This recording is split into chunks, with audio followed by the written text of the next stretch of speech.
Matapos ang mahabang panahong pananahimik nagsalita na ang aktres na si Yen Santos hinggil sa kanyang nagdaang karelasyon na inilarawan niyang draining at controlling.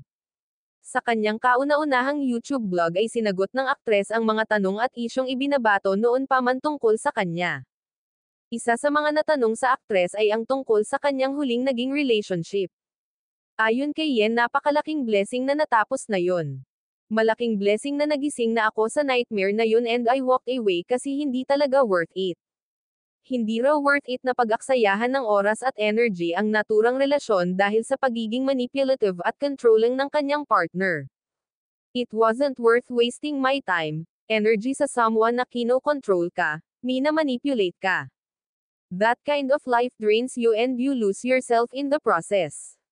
Hindi mo gugustuhin talaga yung ganong klaseng buhay. Sinabi rin niya na ang pagkamulat niya sa katotohanan, ang lakas ng loob na talikuran ang naturang relasyon at pagpili sa sarili ay isa sa mga maituturing niyang mahalagang desisyon sa buhay.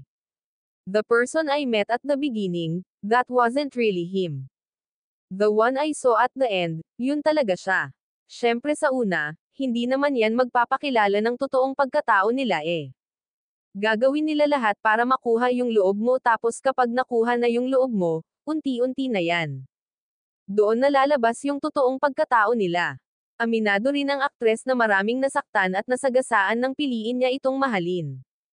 Ang mahalaga umano tapos na end mas maayos ang takbo ng buhay ngayon.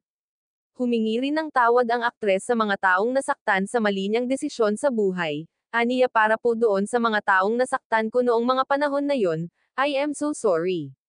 Wala po akong excuse doon.